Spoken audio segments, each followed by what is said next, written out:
पेशावर कांड के महानायक वीरचंद्र सिंह गढ़वाली की पुण्यतिथि पर उन्हें अर्पित की गई श्रद्धांजलि। सीएम धामी ने वीरचंद्र सिंह गढ़वाली को दी श्रद्धांजलि। सीएम ने कहा, महानायक का योगदान भुलाए नहीं भुलाया जा सकता।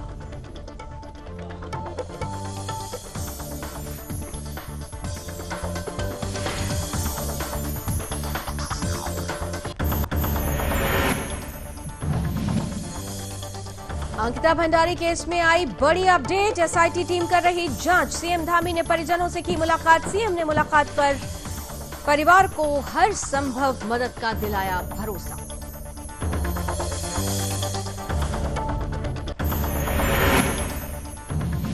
सीएम धामी ने की गृह विभाग की समीक्षा। अधिकारियों का सीएम धामी ने अधिकारियों को दिया निर्देश। सीएम ने कहा, साइबर सुरक्षा तंत्र को किया जाए मजबूत।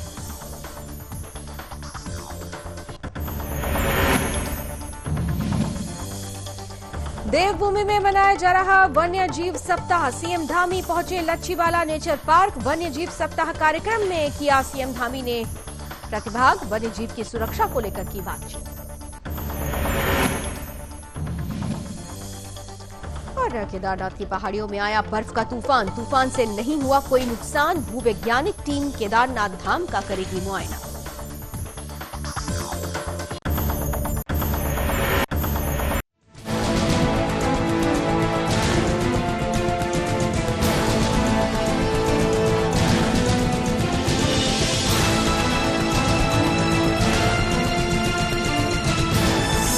आप देख रहे हैं सुदर्शन न्यूज। नमस्कार, अपना उत्तराखंड देख रहे हैं आप। आपके साथ में हूं लावनी विनीत। बुलेटिन की शुरुआत करते हैं और सबसे पहले उस महानायक को श्रद्धांजलि अर्पित करते हैं जिनको आज गढ़वाल में मुख्य रूप से याद किया जा रहा है। दरअसल पेशावर कांड के महानायक वीरचंद्र सिंह गढ़वाली की पुण्यतिथि पर उन्हें स्मरण किया जा रहा है। इस बीच उत्तराखंड के मुख्यमंत्री पुष्कर सिंह धामी ने भी पेशावर कांड के महानायक वीरचंद्र सिंह गढ़वाली की पुण्यतिथि पर मुख्यमंत्री कैंप कार्यालय में उन्हें श्रद्धा सुमन अर्पित कर श्रद्धांजलि दी। इस दौरान सीएम धामी ने कहा कि वो साहस और वीरता की प्रतिमूर्ति हैं और साथ ही महान स्वाधीनता संग्राम सेनानी थे। वीरचंद्र सिंह गढ़वाली जी की शौर्य गाथा सदैव स्मृतियों में जीवन रहेंगी।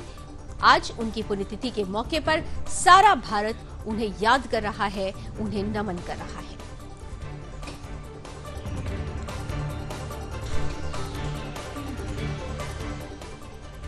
और यह बात अब अंकिता भंडारी मर्डर केस की कर लेते हैं। उत्तराखंड की अंकिता भंडारी की हत्या के मामले में कई बातें खुलकर सामने आ रही हैं। एसआईटी टीम का गठन हो चुका है, जांच हो रही है और अभी तक जांच कर रही एसआईटी को अंकिता का मोबाइल नहीं मिला है। इसके साथ ही साथ इस केस में मुख्यमंत्री पुष्कर सिंह धामी दिवंगत अंकिता भंडारी के गांव डोब श्रीकोट उनके माता पिता से मिलने पहुंचे। उसके साथ ही स्वास्थ्य मंत्री धन सिंह रावत भी मुख्यमंत्री के साथ उपस्थित थे। दरअसल मुख्यमंत्री ने अंकिता भंडारी के माता पिता को सांत्वना देते हुए सरकार द्वारा हर संभव मदद का भरोसा दिया है। इस दौरान सीएम धामी ने कहा कि इस हत्याकांड के तीनों आरोपितों को पुलिस पहले ही गिरफ्तार कर चुकी है और जांच में जिन भी लोगों की भूमिका संदेह के दायरे में है उन पर कानूनी कार्रवाई जरूर की जाएगी। साथ ही मुख्यमंत्री ने यह भी कहा कि किसी भी आरोपी को बख्शा नहीं जाएगा। अंकिता को संपूर्ण न्याय मिलेगा। आरोपियों को कड़ी से कड़ी सजा दी जाएगी।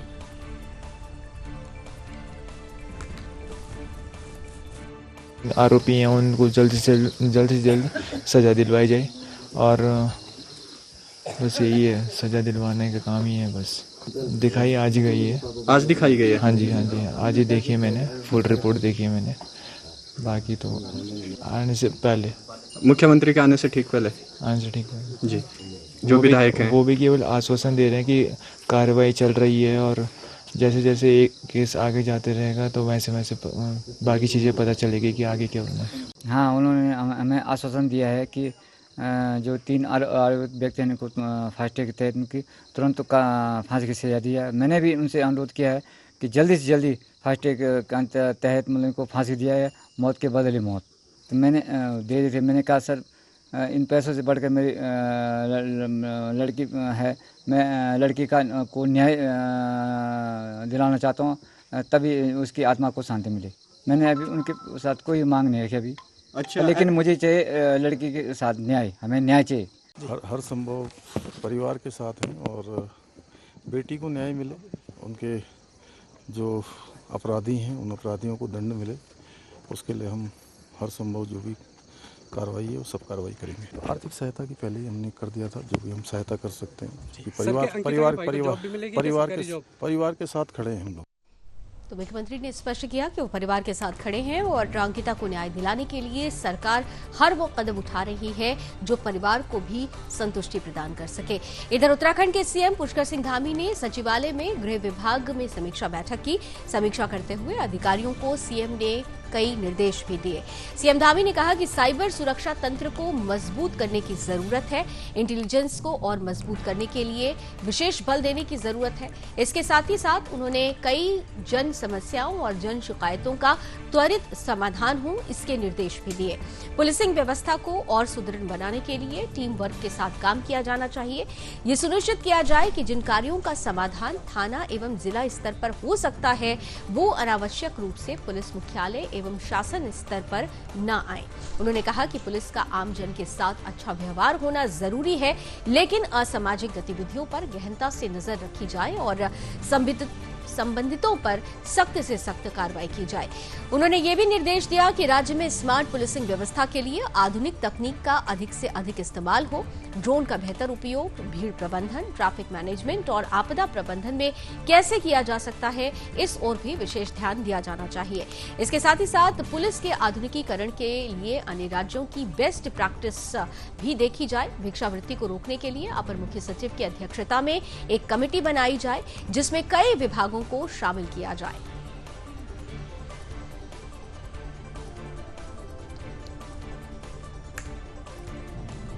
इधर पूरे देवभूमि में वन्य जीव सप्ताह मनाया जा रहा है और इसी कड़ी में उत्तराखंड के मुख्यमंत्री पुष्कर सिंह धामी वन्य जीव सप्ताह कार्यक्रम को लेकर देहरादून के लच्छीवाला नेचर पार्क पहुंचे, जहां सीएम धामी ने वन्य जीव सप्ताह कार्यक्रम में प्रतिभाग लिया और इस दौरान सीएम धामी ने वहां उनकी उपस्थिति को देखते हुए उनका जोरदार स्वागत किया गया। वन्यजीव सप्ताह का कार्यक्रम का शुभारंभ सीएम पुष्कर सिंह धामी ने किया। कार्यक्रम में सीएम धामी के साथ सुबोध उनियाल, राजाजी टाइगर के निदेशक, वन संरक्षक और साथ ही आईएफएस ऑफिसर समेत कई लोग शामिल हुए।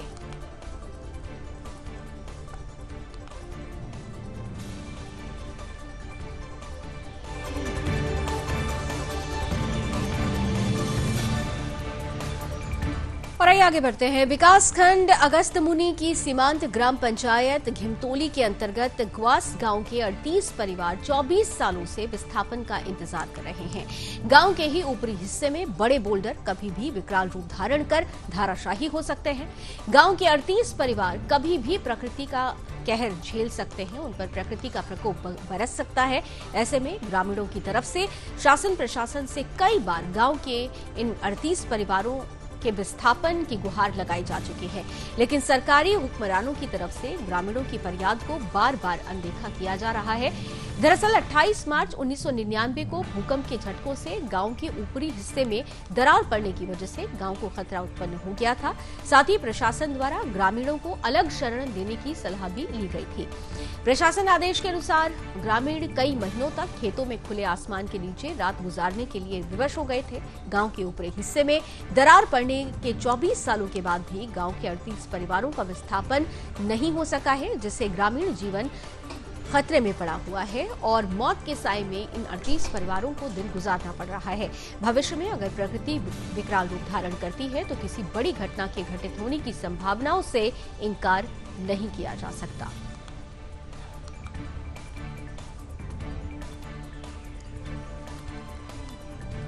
इधर उत्तराखंड के पर्वतीय क्षेत्र में रेगुलर पुलिस की अपेक्षा राजस्व पुलिस का अहम रोल है, लेकिन रेगुलर पुलिस की तरह प्रशिक्षित न होने की वजह से पर्वतीय क्षेत्रों में होने वाले क्राइम को कंट्रोल करने में दिक्कतों का सामना करना पड़ता है। और वैसे भी आपने देखा है कि अंकिता मर्डर केस को लेकर जिस तरीके से रेगुलर पुलिस और राजस्व पुलिस की कार्यप्रणाली पर सवाल खड़े हुए थे, कहा जा रहा था कि अगर रेगुलर पुलिस को पूरा कंट्रोल दिया जाए तो ऐसी परिस्थितियां, ऐसे क्राइम को रोका जा सकता है। अभी राज्य की अगर बात की जाए तो 60% पूरा कंट्रोल राजस्व पुलिस के पास है और 40% ही रेगुलर पुलिस देखती है। और ऐसे में जो परिस्थिति बनी थी उसने कई सवाल खड़े किए थे।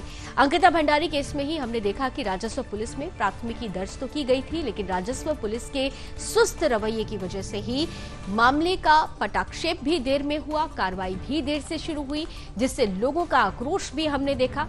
पहाड़ पर लोगों में उबाल था और इस घटना के बाद एक और विधानसभा अध्यक्ष की तरफ से सरकार को पत्र लिखकर राजस्व पुलिस से ये अधिकार हटाकर रेगुलर पुलिस को दिए जाने की बात कही गई। वहीं इस मामले के बाद अब बीजेपी विधायक दिलीप रावत ने भी सरकार से यही मांग की है कि इस मामले में पहले भी विधानसभा में सवाल उठ चुके हैं और राजस्व कर्मी भी यही कहते आ रहे हैं कि ये अधिकार रेगुलर पुलिस को अब सौंप दिया जाना चाहिए, क्योंकि बिना हथियारों के क्राइम कंट्रोल करना उनके लिए भी मुश्किल होता जा रहा है।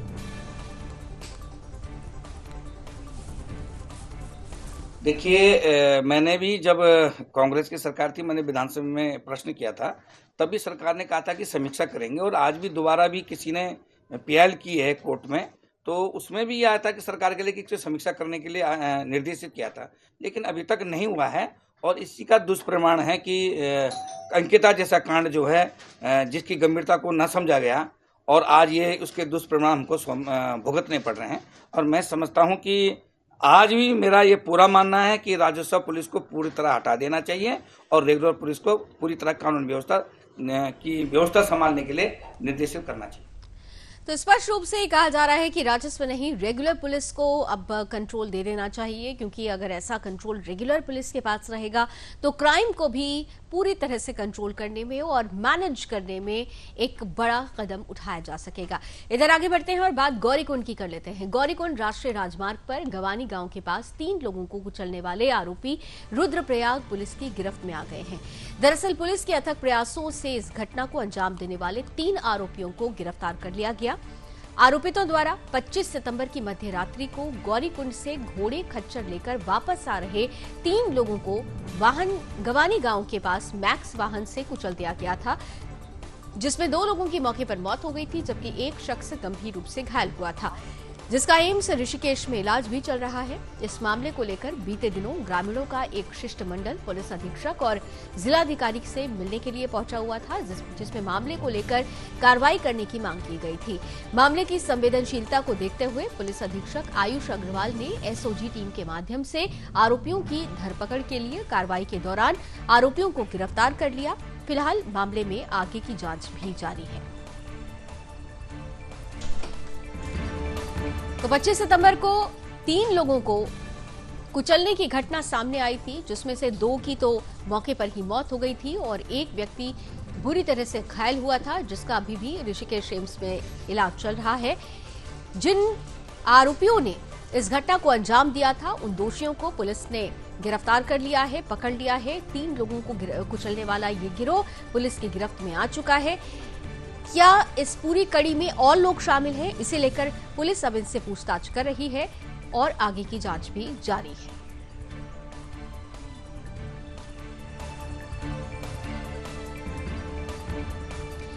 केदारनाथ से 5 किलोमीटर ऊपर चौराबाड़ी ताल के पास ग्लेशियर के कैचमेंट में एक बार फिर से शनिवार की सुबह लगभग 6 बजे बर्फ का तूफान आया। हालांकि नुकसान की कोई खबर नहीं है, लेकिन इस बार ये हल्के बड़े स्वरूप में रहा है, जिसने पहाड़ियों में सिर्फ बर्फ के धुएं का स्वरूप ले लिया। तस्वीरें हम आपके सामने रख रहे हैं। आप देखिए कि तूफान तो आया, ग्लेशियर जरूर टूटा, लेकिन इससे कोई ज्यादा नुकसान नहीं हुआ है। सिर्फ बर्फ के धुएं का ही स्वरूप यहां पर देखा जा सकता है। जिला प्रशासन इस घटना पर नजर निरंतर बनाए हुए है। शीघ्र ही भूवैज्ञानिक टीम केदारनाथ धाम पहुंचकर इसका मुआयना भी करेगी। और आपको याद होगा कि अभी 2 दिन पहले ही मौसम विभाग की तरफ से कहा गया था कि सीजन की पहली बर्फबारी भी होगी केदारनाथ धाम में बहुत जल्द, इस महीने के आखिर तक हो सकती है। और इसके साथ ही साथ ग्लेशियर टूटने की संभावनाएं भी व्यक्त की गई थी और उसी कड़ी में ये पहली तस्वीर सामने आई है। हालांकि अच्छा ये रहा, सुखद ये है कि इसमें किसी की जान नहीं गई है। धुएं के स्वरूप में ही ये बर्फ की तस्वीरें, इन बर्फ गिरने की तस्वीरें सामने आई है। प्रशासन ने निरंतर इस पर नजर बनाई हुई है।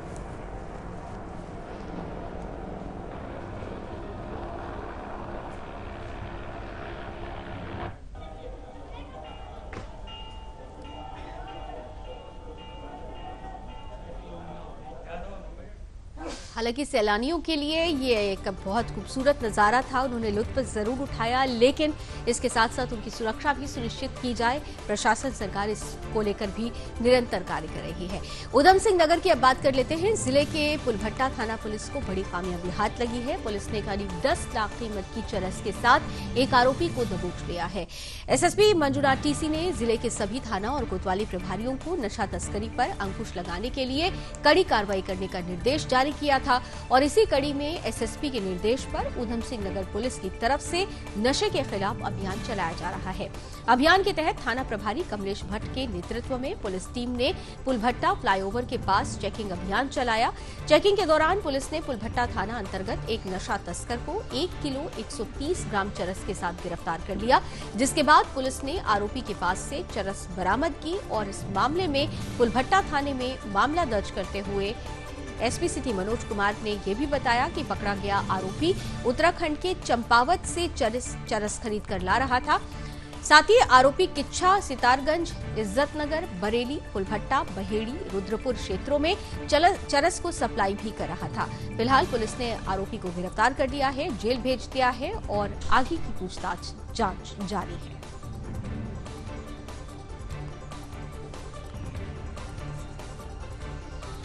ये लगातार नशे के विरुद्ध हमारा अभियान जारी है, जिसमें 2 तरह से हम लोग कार्रवाई कर रहे हैं। इसमें एक तो जहां पर भी नशे की ज़्यादा प्रवृत्ति पाई जाती है वहां जागरूकता अभियान हम लोगों के द्वारा लगातार चलाया जा रहा है और साथ में जो भी अवैध कारोबार करते हैं नशे का उनके खिलाफ भी कड़ी कार्रवाई की जा रही है। तो इसी क्रम में एक मुकेश उर्फ गौतम जो कि बरी के रहने वाले हैं, इनको हमने गिरफ्तार किया और इनसे बड़ी मात्रा में चरस बरामद हुई है। लगभग 1 किलो 130 ग्राम चरस बरामद हुई है और इनके बैकवर्ड और फॉरवर्ड लिंकेजेस हम लोग खंगाल रहे हैं कि जहां से लाए थे वो भी हमें जानकारी उस संबंध में भी प्राप्त हुई है और साथ में ये आसपास के क्षेत्र में ही इसको ऊंचे दामों पर बेचते थे, उसके बारे में भी जो इनके कस्टमर थे उनके बारे में भी हम लोग जानकारी कर रहे हैं और साथ ही इसमें कुछ जो इनके और भी लिंकेजेस हैं जो इसको फाइनेंस करते हैं उनके बारे में भी जानकारी की जा रही है। इधर उत्तराखंड के रामनगर में उस समय हड़कंप मच गया जब गुरुवार की रात नेशनल हाईवे पर बाइक से जा रहे 2 लोगों की अज्ञात वाहन से टकराने के बाद दर्दनाक मृत्यु हो गई। काशीपुर के रहने वाले बाइक पर सवार होकर रामनगर से ढिकुली की ओर जा रहे थे और इस बीच रिंगोड़ा के पास उनकी बाइक पर एक अज्ञात वाहन से उनकी बाइक टकरा गई, जिसमें बाइक पर सवार दोनों लोगों की दर्दनाक मृत्यु हो गई। घटना के बाद मृतकों के परिजनों में कोहराम मचा हुआ है। वहीं घटना के बाद स्थानीय के लोगों ने मामले की सूचना पुलिस को दी। मौके पर पहुंची पुलिस ने मामला दर्ज कर शव को पोस्टमार्टम के लिए अस्पताल भेज दिया। फिलहाल जांच जारी है।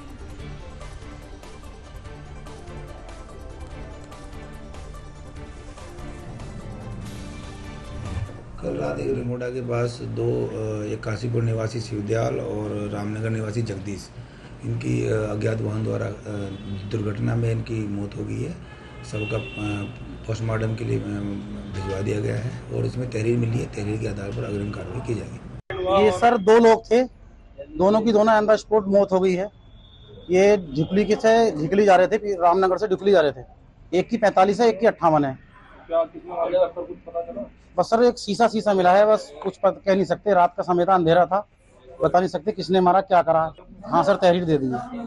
आम डंडा के आसपास हुई है सर। ये दोनों ढिकली रहते हैं अभी हाल फिलहाल, तो एक माली थे और एक ये मजदूरी करते थे वैसे भी। इधर उत्तराखंड में वन्य जीव सप्ताह कार्यक्रम मनाया जा रहा है और इसी कड़ी में रामनगर वन्य जीव प्राणी सप्ताह के पहले दिन कारगिल प्रशासन ने साइकिल रैली निकालकर कार्यक्रम का शुभारंभ किया। रैली को विधायक दीवान सिंह बिष्ट ने हरी झंडी दिखाई।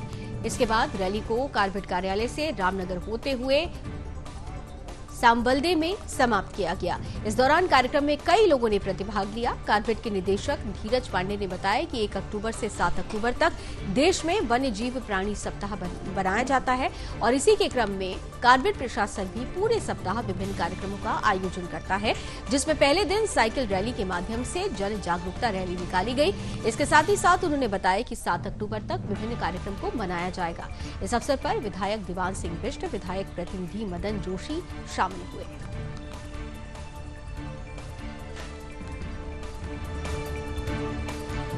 तो वन्य जीव प्रशासन की तरफ से वन्य जीव दिवस मनाया जा रहा है। इस सप्ताह की शुरुआत हो चुकी है, जहां एक तरफ मुख्यमंत्री पुष्कर सिंह धामी ने भी इस सप्ताह के लिए इसका शुभारंभ किया। वहीं दूसरी तरफ रामनगर में भी वन्य जीव सप्ताह के अंतर्गत विभिन्न कार्यक्रमों का आयोजन हुआ है। इसके अंतर्गत एक साइकिल रैली का आयोजन किया गया। रैली को हरी झंडी दिखाकर विधायक महोदय ने रवाना किया।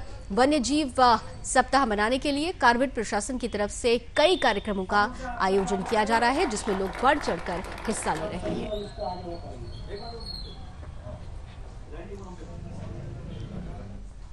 इधर प्रदेश के कैबिनेट मंत्री चंदन राम दास ने अपने 2 दिवसीय दौरे पर गृह जनपद बागेश्वर का भी रुख किया। बागेश्वर पहुंचकर कैबिनेट मंत्री चंदन राम दास ने लोकल फॉर वोकल के तहत बागेश्वर में प्रशासन की तरफ से संचालित सरस गैलरी उत्सव में महिला समूहों की तरफ से स्थापित उत्पादों को बढ़ावा देने के लिए प्रदर्शनी लगाई गई है, उसमें भी हिस्सा लिया। इस दौरान चंदन राम ने कहा कि प्रधानमंत्री मोदी ने जिस तरह से स्थानीय उत्पादों के उद्योग लगाने और स्थानीय लोगों को अधिक से अधिक रोजगार से जोड़ने की मुहिम छेड़ी है, इसी के तहत बागेश्वर में लोकल फॉर वोकल के तहत पहाड़ के ग्रामीण क्षेत्रों में प्रदर्शनी के माध्यम से लोगों तक पहाड़ की विशेषता पहुंचाई जा रही है। प्रदेश सरकार में खादी उद्योग ग्रामोद्योग का मंत्रालय मेरे पास है। उन्होंने कहा कि मैं चाहता हूं कि स्थानीय बुनकरों को सेवा का लाभ मिल सके, साथ ही उत्पादन बढ़ाया जाए। उन्होंने आगे कहा कि प्रधानमंत्री ने कहा है कि खादी ही देश है और खादी ही फैशन है। इसको हम साकार करने के लिए स्थानीय उद्योगों को बढ़ावा देंगे, साथ ही कृषि आधारित उद्योग, वन आधारित उद्योगों को बढ़ावा देना भी हमारा मुख्य लक्ष्य है। छोटे छोटे कुटीर उद्योग लगाकर महिलाओं को रोजगार से जोड़ने का प्रयास किया जा रहा है। उन्होंने आगे कहा कि लोकल फॉर वोकल जो प्रधानमंत्री का सपना है, उसे साकार करके ही हम आगे बढ़ सकेंगे, ऐसा मुझे पूरी उम्मीद है।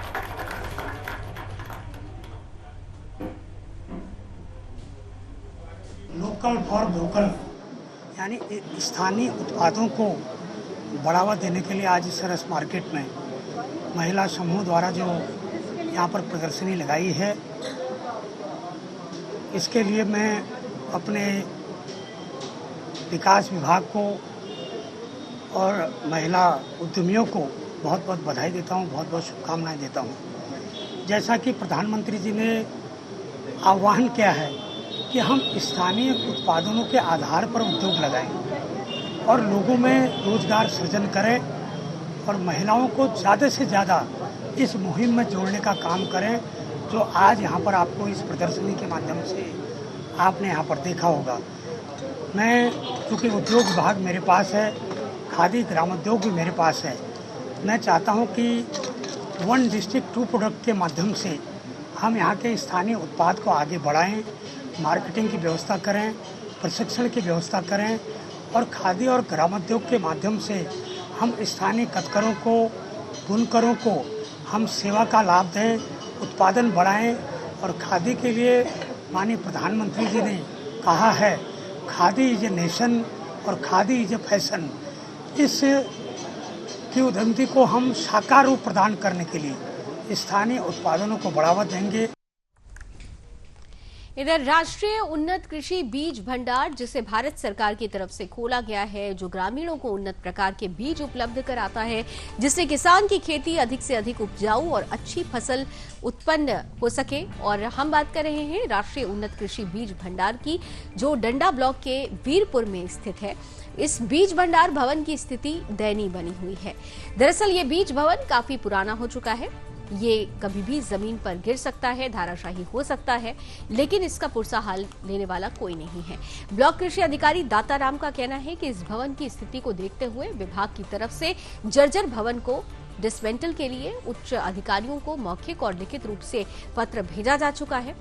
उन्होंने कहा कि जब विभाग द्वारा आदेश आएगा तभी इस भवन को डिसमेंटल किया जाएगा, लेकिन उसके पहले जो इसकी स्थिति है वो किसी भी वक्त यहाँ पर काम करने वालों के लिए एक बड़े हादसे का सबब बन सकती है।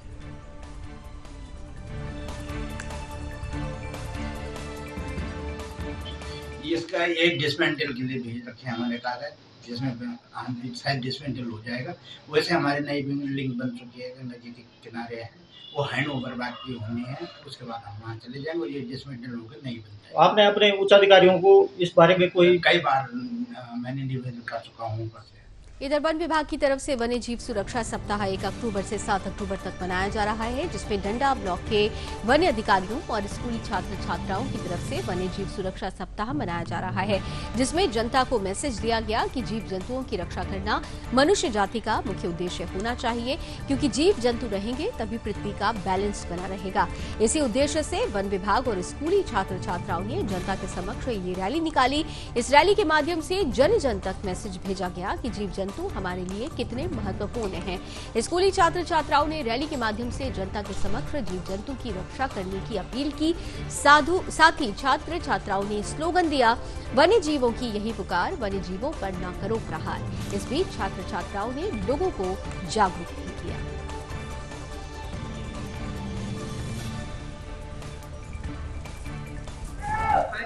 आज वन विभाग उत्तरकाशी की तरफ से मुंडाराजी से की ओर से 1 अक्टूबर से 7 अक्टूबर तक वन्यजीव सुरक्षा सप्ताह मनाया जा रहा है और स्कूल के माध्यम से रैलियां निकाली जा रही है और जन मानस को हम जागरूक कर रहे हैं एवं गांव-गांव में अभी गोष्ठियां भी करेंगे 1 से 7 अक्टूबर तक।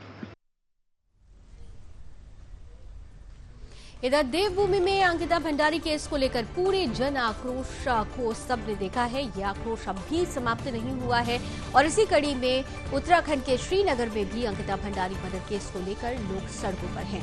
ऐसे में बद्रीनाथ धर्मशाला में व्यापारियों, छात्र संगठनों, राज्य आंदोलनकारियों की बैठक हुई। वहीं इस बैठक में अंकिता भंडारी हत्याकांड के आरोपियों को सजा देने की मांग उठाई गई। इस बैठक में लोगों ने कहा कि अंकिता हत्याकांड को लेकर लोगों में डर बैठ गया है। प्रदेश में ये पहला मामला है जहां प्रदेश की बेटी को इतनी निर्ममता से उसकी हत्या कर दी गई।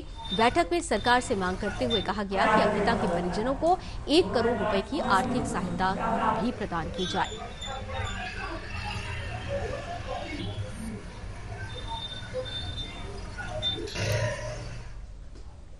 इधर कांग्रेस के पूर्व प्रदेश अध्यक्ष प्रीतम सिंह ने मृतका अंकिता भंडारी के घर पहुंचकर अंकिता के माता पिता से मुलाकात कर उन्हें अपनी संवेदना व्यक्त की।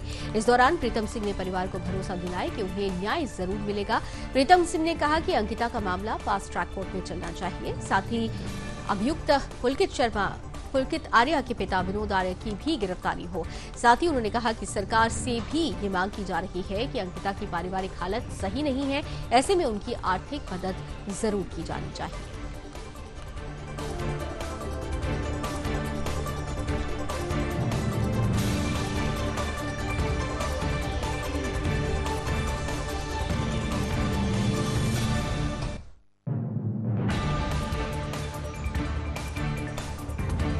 और चलिए इसी के साथ अपना उत्तराखंड में अभी बस इतना ही। देश और दुनिया की तमाम खबरों के लिए आप जुड़े रहिए सुदर्शन न्यूज के साथ। जय